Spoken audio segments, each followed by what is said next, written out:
Hi y'all!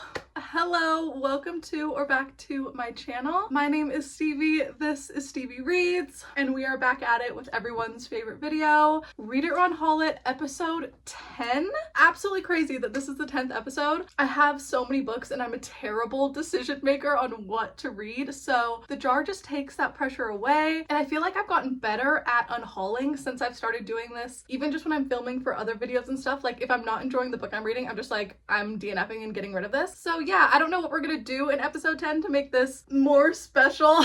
Maybe I'll pick out 4 books instead of 3. I don't know, we'll see how long the books I pull out take me, but I am on a mission for what color I want to pick. My last video on my channel, I read 3 romances, and then it's been like 4 days since I filmed anything, but in that time I also read a romantasy, so I just don't want to pick a pink right off the bat. So today I want to pull an orange, which is adult sci-fi or Greek mythology, but I've read most of the Greek mythology on my shelf. I think there's only 2 books in here, so more than likely an orange is going to be a sci-fi, and I have some intimidating sci-fis on that shelf, 2 that are the beginning of like a series, Leviathan Wakes and the 3 Body Problem, so those would be a big commitment, but it's been a while since I pulled an orange and it just feels like time, so giving it a good shake. We'll mix it around and then grab a, more than likely a sci-fi, but I just haven't been in my sci-fi era recently and I want to pick up another one. Semiosis, I think that's how you say that title. But one sec. Okay, I remember I thrifted this book, so it looks a little like yellowed and used. Semiosis by Sue Burke. Sentience takes many forms. I bought this many moons ago. I don't know why I started talking like a witch. If I had to guess, I'd say maybe like 2021, 2022 is when I hauled this, but the description on the back is very little, so I'm gonna read that real quick. Colonists from Earth wanted the perfect home, but they'll have to survive on the one they found. They don't realize another life form watches and waits. Can humans learn how to communicate with the planet's sentient species and forge an alliance to prove that humans are more than mere tools? Thankfully, the words aren't tiny on the page, but it is a very like big paperback. There's still a lot of words on a page, but only 333. That's not too bad. Okay. Octavio, Year 1, Generation 1. There's a quote at the beginning that I'll skip. I'm going to read like the first actual line. The war had begun long before we arrived because war was their way of life. It took its first victims among us before we understood what was happening on an evening that seemed quiet. But even then, we knew we could easily be in danger. I haven't heard anybody talk about this. Like, I don't think I was influenced by anyone to pick this up. It's orange red, kind of matching my shirt. First book of the video, a sci-fi, published by Tor, which is a good sign. I normally love my Tor books, but I'm gonna get to reading. Immediate no. I've seen what I've needed to see. I read the first chapter, got up to page 42. I'm going to DNF it and unhaul it. Not the book for me. I get the vibe. Sci-fi world. There's like 30 characters. This group of people who are trying to survive on this planet that they don't understand. And the plants are acting up, acting funny on this new world. I have a slight feeling that they're gonna become sentient, but I don't care. Too many characters and too little world building. I trudged through that first chapter and I can't believe the chapter was 40 pages, like so long, and I don't want to continue. So if I would have tried this years ago, I wouldn't have owned it for so long, but happy I finally picked it up and I know that I don't need to own it. And also happy that I thrifted it because I guarantee I only spent like $3 or something on this, so it's fine. But now I'm stuck, like, should I pick another orange or should I just do a blind pull? I feel like I can't trust myself now. Like, I wanted a sci-fi and then I picked one and I didn't like it, so I'm just going to do a blind pull. I think we're going to put my fate in the jar's hands and hopefully it just picks better than I do. Let's see. Oh, I thought it was pink, but it is salmon. This is adult contemporary. Okay, cool. We haven't pulled one of these in a really long time too. The Death of Vivek Oji. I've wanted to read this book for so long. Okay, I have 2 books by this author. The Death of Vivek Oji by Akwaeke Emezi. And then I also have You Made a Fool of Death with Your Beauty. And I really want to read this one too. But yeah, I own 2 things by this author, but never picked anything up. So cool. Let's see what this one is about. I hauled it so long ago, I can't remember like the plot, but the quick blurb at the top just says, what does it mean for a family to lose a child they never really knew? It is set in Nigeria. That is so cool. I don't think I've ever read a book set there. 245 pages, and the words are pretty big on the page, so I have a feeling it'll be a quicker read. And then let's read the first line. Chapter 1 is 1 sentence. They burned down the market on the day Vivek Oji died. That is crazy that that's the whole first chapter.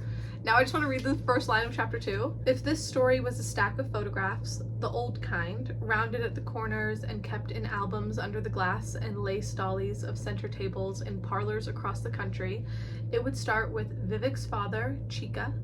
The first print would be of him riding a bus to the village to visit his mother. It would show him dangling an arm out of the window, feeling the air push against his face and the breeze entering his smile.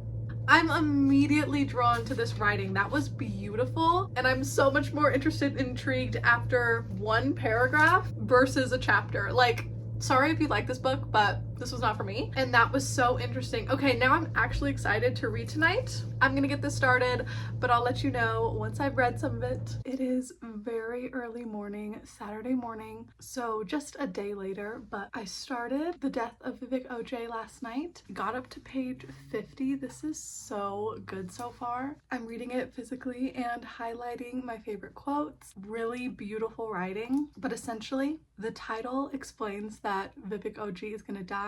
The beginning of the story, we started in like his father's perspective, kind of. There is like a general narrator over the whole story, but like we see his dad when he was younger, meet his mom, and like his uncle and his aunt, and then his cousin. His cousin is a really big character, Ostia. Yeah, we're kind of just being introduced to the characters right now, but it is brought up very often that Vivek is gonna die, but we don't know how yet. And yeah, I am really excited to continue reading. I'm gonna read a little bit this morning, but it is Memorial Day weekend, and pretty soon we're gonna leave the house to head out to the lake. It's gonna be a quick lake trip, but every Memorial Day we go up there to open up the cabin, you know, kind of clean, turn on the water, make sure things are running smoothly for all of the lake trips in the summer. But it's only like a 2.5-hour drive, so it's not even 7:30 right now. It is pretty early. I just took a shower, and then we're only gonna be there for a couple of days. I think we might even come home Sunday night so that we are here all day Monday, but just depends how it goes once we are up there.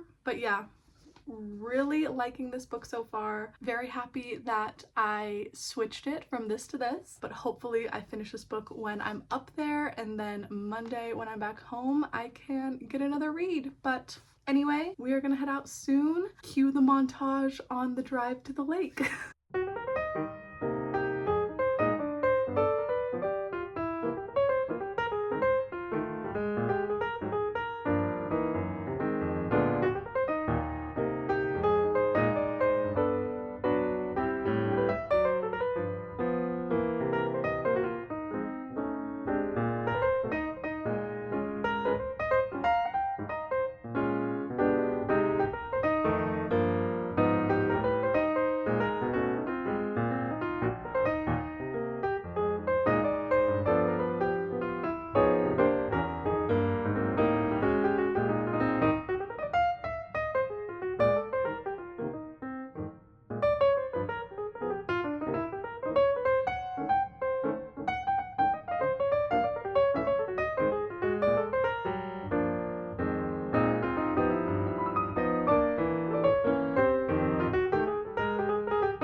interesting angle, but I just had to lean you up on my water bottle. Still the same day. I'm wearing the same outfit, so maybe that gave it away. But we are up at the lake. It has been such a beautiful day. I think it's like barely 4 o'clock right now, but the drive was super easy. Got here, Jordan's been put to work doing a bunch of stuff, and I helped out where I could, like helped with the dishes from their breakfast this morning and everything, but everyone else came here yesterday morning, so a lot of the opening stuff is already done other than what they waited for Jordan to do. So all that to say is I've had a lot of reading time and I made it halfway through my book. I really do think I'm going to be able to finish it by tomorrow, so that's amazing. And we're definitely going to leave tomorrow. We were debating on whether we were going to come home Sunday night or Monday morning, but the water heater is not working in the main cabin.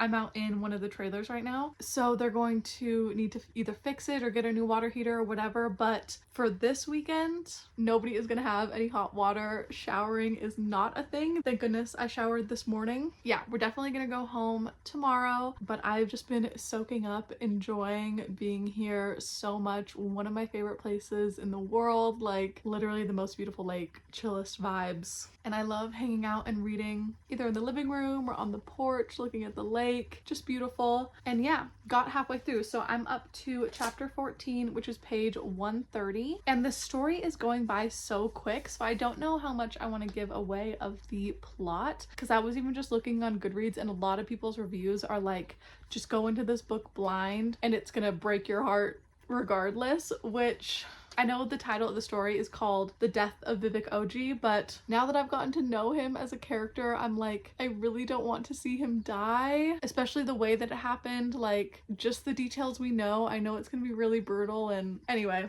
but I have been highlighting and there's just been, it's not anything specific, but just beautiful quotes. There was one line I really liked, just barely, on page 113. Some people can't see softness without wanting to hurt it. And on the page before at 112, I didn't know why their kindness was making me so spiky.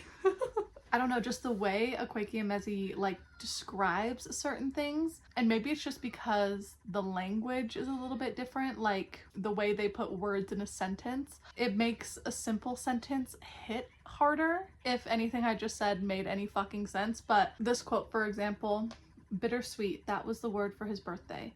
Though he was too young to know it then, sweet on the tip of the tongue, sour and bitter notes scraping through the rest of the mouth. Yeah, I don't know. Really liking so far. But anyway, I'm gonna go keep chilling and reading and relaxing. Love, love, love the lake so much.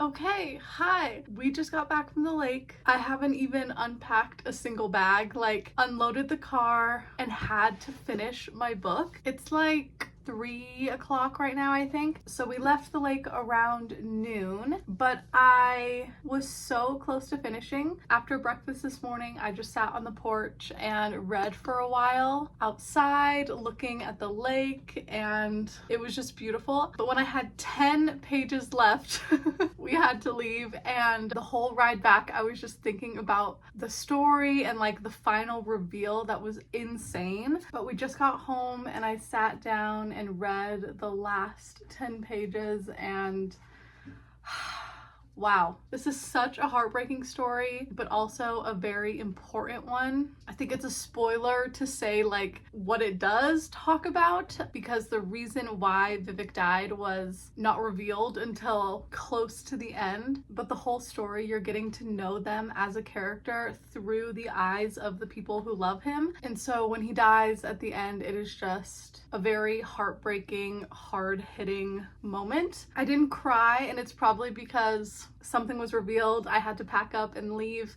and then it's been hours and I finally got to like finish it. So I didn't cry, but I felt all the emotions and I really enjoyed it. I'm going to give a 4-star. A lot of beautiful quotes. I think the writing was very unique, but was perfect for the story. Like, it really got me immersed in these characters' world. So yeah, book 2, we actually finished it and really, really loved. I need to grab the jar, but I am putting my faith in the jar's hands. When I tried to pick the color, I didn't like the book. So we're doing another blind poll and hopefully I get another good one.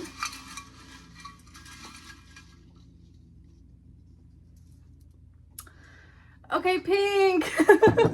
I'm less mad about this because we didn't start with it at least, but pink is a romance or a romantasy. Everybody knows we get one every single episode, but it's because half my TBR is romance.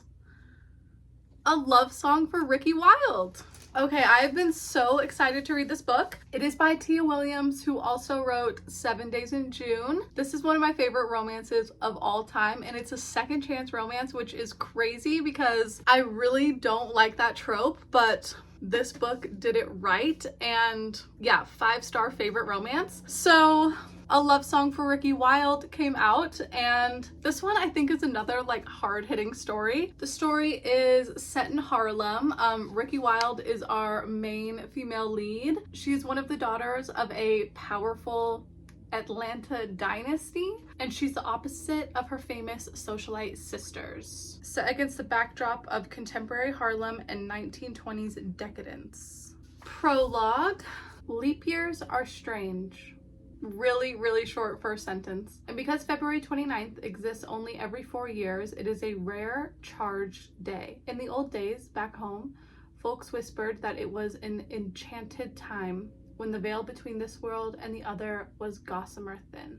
Okay, really excited to read. 340 pages. Cool. I'm gonna get this started tonight, and then it's Sunday afternoon, but there is no work tomorrow. Seriously love that. But I have had high expectations for this story because of how much I adore 7 Days in June. So no pressure to this book, but I've been really excited about it since I got it. So very happy I pulled it out of the jar. Okay, it is a couple of days later. Yesterday was Memorial Day and I didn't leave the house. I was really lazy. It was perfect. But I didn't get quite halfway through, but I got up to chapter 10, which is page 128, and my goal was to get over 100 pages, so happy I did that. I'm enjoying it, but I'm not overly obsessed quite yet. I think if I didn't already love this author and give her book a 5 stars before, I might have DNF'd, but because I love her so much, I'm just pushing through and hopefully it gets better. But basically, the plot so far, we've got Ricky Wilde, who reminds me so much of another character from a different contemporary romance. Ricky really reminds me of Eve Brown, specifically Eve out of all of the Brown sisters because she's the youngest and her older sisters are successful. They both come from like wealthy families, but they are the youngest sibling who feels like the black sheep and doesn't want to go into the family business, wants to do their own thing. And this is also a 5-star romance for me, so that's also another good sign. But Ricky's family in this book, they own a big funeral service corporation. It's called like the Wilde Funeral Services or something like that. And Ricky doesn't want to go into the funeral services. She's been like surrounded by death and mourning and grief like her whole life, and she is obsessed with flowers. She went to school to, I don't remember what it was, like be a botanist or a ornithologist or something like that, but she really loves plants and flowers specifically. And at the beginning of the story, she meets an elderly woman, Miss Dell, because she's working at her family's funeral home, and Miss Dell shows up needing to plan a funeral for her husband who just passed, and they get to talking, and she has like an open space in her like apartment in Harlem. The main level was like a store that is now closed, and she tells Ricky that she could move in and turn it into a flower shop. So that's Ricky's story, her family, and like what she wants to do with her life. But then we have Ezra, who we've only had 2 chapters from his point of view, but they were probably my favorite chapters in the book, which is crazy because I don't really like historical fiction as a genre. I do have a historical fiction shelf, and my favorite of all time is The Book Thief, but I haven't found a lot of favorites in that genre. And I was actually talking to Jordan's grandma when we were up at the lake the other day because she was asking me like about the book I was reading, The Death of Vivek Oji. She was like asking about the time period and all of that,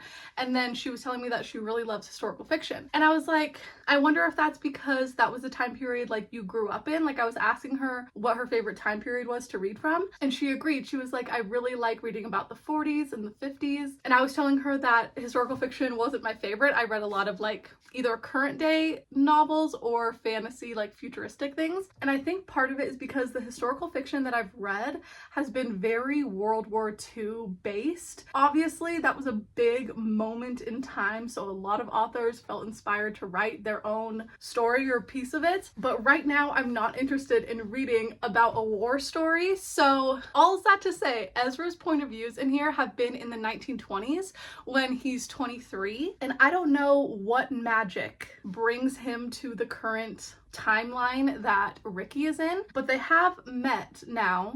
I think around like page 100 they finally like talked in person, and now I'm like, is this a time traveling situation? Is Ezra a vampire that I don't know about? Maybe it's just because I've been reading Twilight and vampires is on the brain, but I'm like, he looks the same as he did in the 20s, so is he a vampire?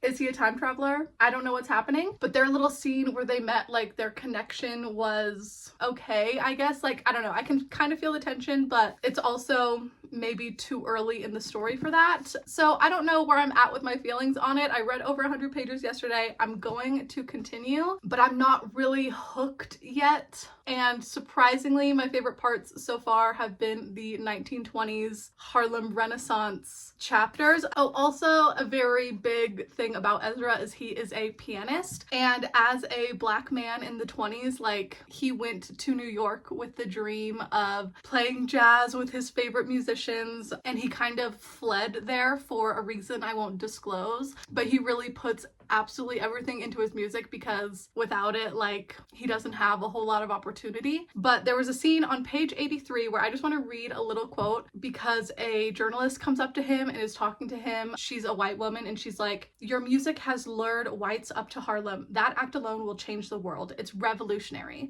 And in his head, he's like, I don't have the heart to tell you that it won't. It won't change the fact that where I'm from, we're hunted for sport. Won't change the fact that left of Lenox, landlords charge us triple rent for infested slums because they know that we're desperate to escape Mississippi, Alabama, or Tennessee, that we'll work ourselves sick to pay it. The world won't change simply because you ventured uptown to have a good old sexy black time. All that means is you have good taste. So the 1920s chapters are interesting, but also really sad. Like, he doesn't have a lot of hope for the world, very obviously, because he fled to New York for a reason. His life has not been easy, but we've only had 2 chapters in the past, and then now he's in the current timeline, and I'm like, how is he there? So yeah, haven't figured everything out, but I'm sticking along for the ride, going to keep reading, and also going to work.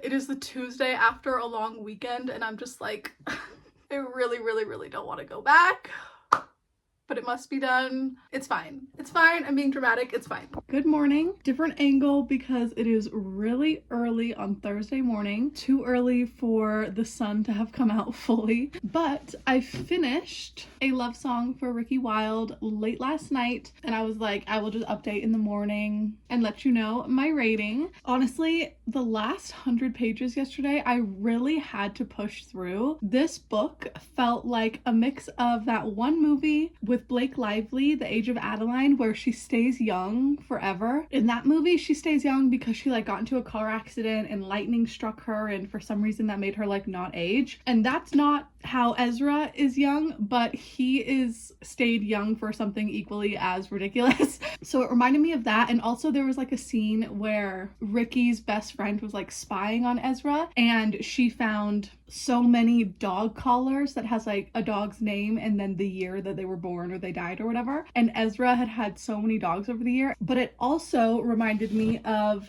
The Invisible Life of Addie LaRue by V.E. Schwab. This was a 5-star amazing book for me. And Addie LaRue is also immortal, but there's a memory aspect to this book that Tia Williams used for Ricky Wilde as well. So if you like Addie LaRue, give this one a try. But I ended up landing on a 3-star for my rating. I liked this book, but I didn't love it. I rated it a 3-star, and then I went on Goodreads and I looked at some people's reviews, and one person was like, the worst part of this romance book was the romance, and I couldn't agree more. If you're not a fan of insta-love, this is the definition of insta-love. Like, as soon as they met, they are enraptured. So the romance aspect, like, genuinely 1 out of 5 stars for that. But the story was cool, and I really liked the side characters, especially the older woman, Miss Della, and the fact that we got to go into the side characters' perspectives sometimes. Like, we had a couple of Miss Della chapters, a Tuesday chapter. Tuesday was Ricky's best friend, but I dog-eared this page because Ezra was talking about his early years and everything. And he was like, you see black and white photos of unsmiling sharecroppers wearing dusty rags, and it feels like people from another world. We were real people with real dreams, full identities, talents. So a lot of conversations on like age and how old people are still people. But yeah, the actual romance was very lackluster. So I'm giving it a 3-star, and I think it's a 3-star that I'm going to keep just because I read it physically and highlighted my favorite quotes. Like, there are quite a bit of highlights in here because the writing is so beautiful, but I don't know if it's one I would recommend on a broader scope to just anybody. I would say if you like these tropes of like an immortal and the youngest daughter of a rich family trying to prove herself, that's what it was. But yeah, 3-star, and I'm going to keep it. And we need to pull one more book. I left my jar up there, so I gotta grab it, but I think I'm going to pick the color. One sec. So we picked an orange book first. That was a fail. Then we picked a contemporary, that's these top 3, and then a romance, all of these shelves. So I think I want to pull a red, which is the last shelves on this bookcase. All of my mystery, thrillers, horrors. I don't know, I'm just not in the fantasy mood. This one wasn't technically a fantasy book, but it had that like magic immortality element. So I'm going to end off on a red one. It is going to be the last book we pull, so hopefully it is a good one, but okay, let's do it. It's so weird to like have to pick the... Okay, we'll do this one. Whew, it is not going to be a big book. We're manifesting. Bright Young Women. Okay, Bright Young Women by Jessica Knoll. Let me move the jar out of the way.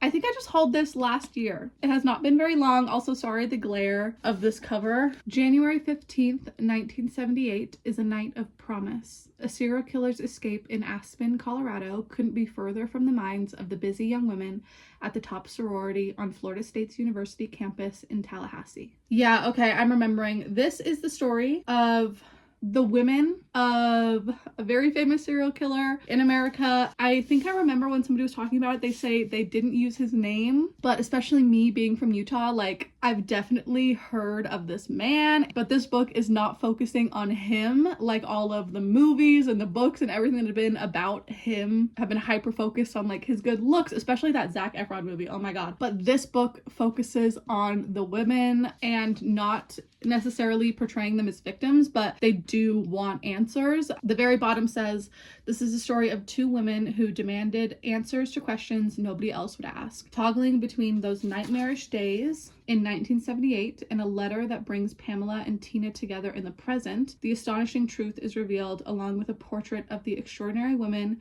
who saw past the media's glorification of the Kennedy of killers for who he really was. Yes, I already know this book is going to shit on him. So many movies and like different fucking documentaries I've seen about this man always glorify him for being so smart and handsome, and like of course women fell for this trap, and this book is like, fuck that, we want to ask the real questions. Okay, I'm so excited. I've honestly wanted to pick this up since I got it. The cover is so cunty, like I love the bright pink and then the yellow eyeshadow.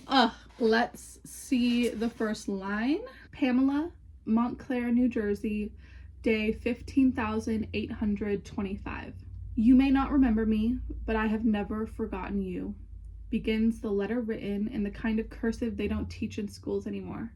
I read the sentence twice in stinging astonishment. It's been 43 years since my brush with the man even the most reputable papers called the all-American serial killer, and my name has long since fallen to a footnote in the story. Okay, I really want to continue. It is 373 pages, but cool. I'll let you know when I've made some progress, but I am really excited for this one. Thank you to the TBR jar. Hello. A couple of days later, it is Saturday morning. I am really liking this book, but I barely started it. I'm only on page 28. Thursday, I pulled this book in the morning and then I didn't end up reading anything on Thursday, but I edited this video up to this point, so at least Thursday was productive and I did that. And then yesterday I started it when I got home from work, but it was a Friday night and I was just like tired of the work week, wanted to relax, and I just watched a bunch of TV and hung out, which really sucks, and I should have read more because I know that I'm gonna be busy this weekend. Today I'm about to leave my house to go over to my sister's. We're meeting up with my friend Javi and we're all gonna go hiking, go get lunch, and then go to the pool. Memorial Day was last week, so now the pools are open and it's gonna be over 90 degrees today, which means the hike is gonna be slightly miserable.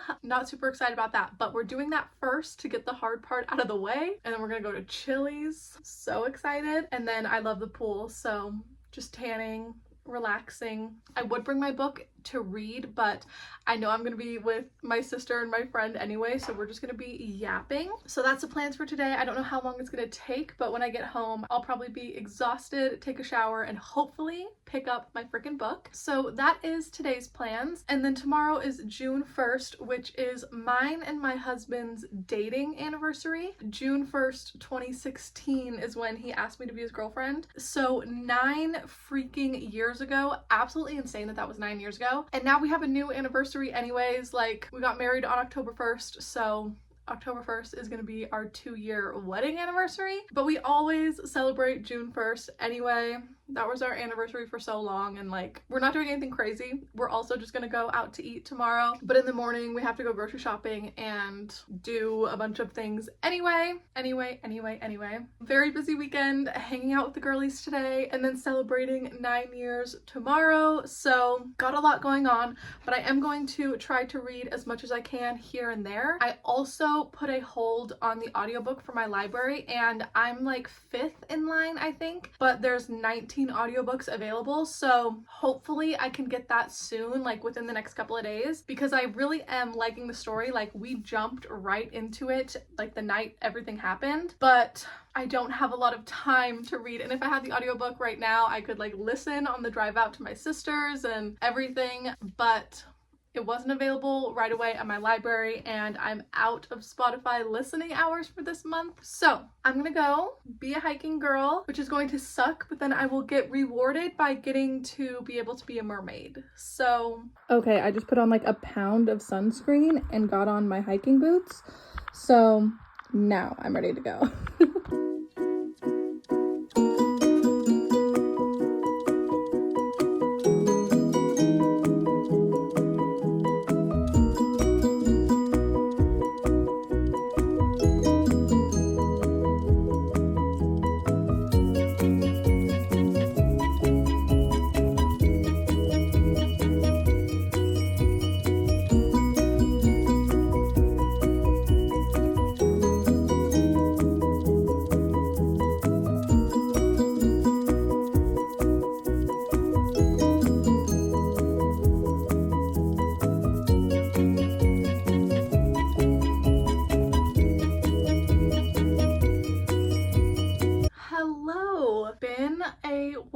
since my last update. Like I predicted, my weekend was so busy and went by so quick. It's Monday morning right now. Another work week begins. But I read on Saturday and Sunday here and there where I could. The hike in the pool and everything was just so much fun. And then celebrating our anniversary yesterday and everything. It was just like such a nice weekend. But last night at like 8:30, the audiobook for this book became available for me to download. So I listened to a little bit last night, and then as soon as I woke up this morning, like I just listened to so much while getting ready and everything this morning. So now I am up to page 156, and the audiobook says that's like 41% of the way through. But I finally met our other character, Ruth, because the first like 80 something pages were just in the perspective of Pamela, who is like the sorority president, and then now we are getting the perspective of Ruth as well, who was another one of the defendant's victims. And there was a quote I liked that I ran and grabbed my highlighter this morning and I marked it. It was on page 80, but it is just Pamela talking to the reader, explaining why she only calls him the defendant. I read his rather prosaic sounding name for the first time in that moment, but some years ago I vowed to stop using it. This is no symbolic abstinence on my part. His name has been said enough and ours forgotten, yada yada. What people forget, or rather what the media decided muddied the narrative, is although the defendant would go on to represent himself at his murder trial, he was never a lawyer. Any Joe off the street can fly pro se, litigate their own case without graduating from law school or passing the bar. But it made for a more salable story if he was portrayed as someone who did not have to kill to get his kicks, who had prospects in his romantic life and his career. To this day, I revere that scrub-faced court reporter, younger than me by only a year, because she is one of the sacred few who did her job without so much as a sliver of an agenda. The truth of what happened lies in those transcripts where he is the defendant and he is full of bullshit. Yeah. So I think I'm liking this story. It's hard to say because I just read the bulk of it like this morning. So obviously the defendant and the facts of the case are not fiction. Those actually happened.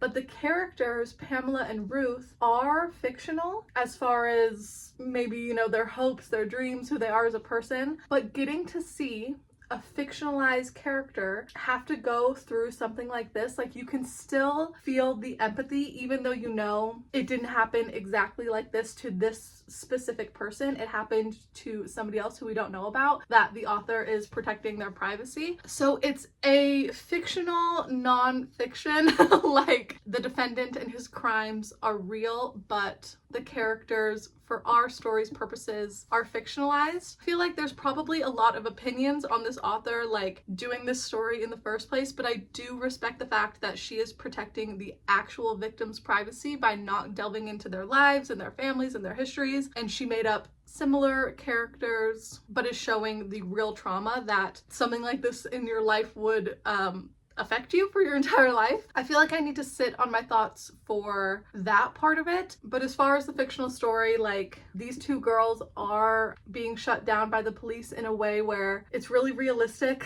and sad and fucked up that Pamela is the only one who saw this person and she can clearly identify him, but nobody's believing her because they're saying it was too dark, and she's like, no, there was fully a light on in the room when I saw him. And they're like, oh no, well you had just woken up so you were tired. And she was like, no, I had been awake for like 10 minutes, like I was fully awake, it was bright, I know what I saw. And they were like, oh well, you're just a girl. Nobody's fucking believing them. It's frustrating but also realistic and probably happens all the time. So anyway, on that light note, I am gonna pop in my headphones again for my commute to work, and it's Monday morning, yay. But I am gonna try to read as much of this as I can today. Thank God the audiobook became available last night, because even getting ready this morning and everything, like I would not have had the time to physically read. So very grateful for audiobooks. I'm going to listen to as much as I can. Hopefully get it done today, honestly, like that is the goal, because I've been doing this video for too long. I need to start my next one. But anyway,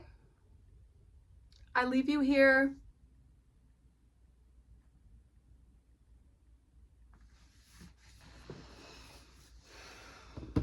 Okay. Excuse if I'm a little sweaty.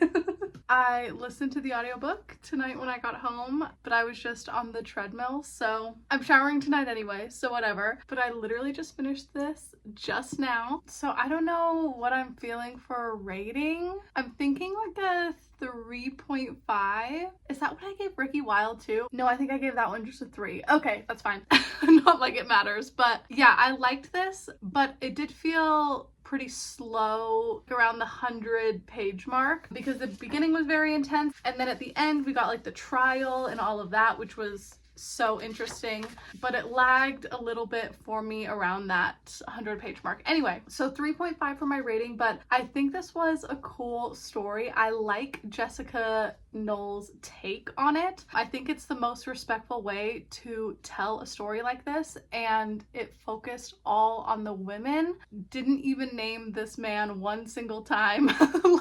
And the story ended with like hope as the message, so it was just a beautiful ending as well. But yeah, last book done. So we pulled these 4 books out of the jar. I'm going to put Semiosis in my unhaul pile. The Death of Vivek Oji. This was so good. And my biggest takeaway from this whole video is I really need to pick up You Made a Fool of Death with Your Beauty. Now I am so excited, and this was so beautiful, so heartbreaking. I highly recommend to pick it up if it's been on your TBR forever and you just need someone to tell you that it's amazing.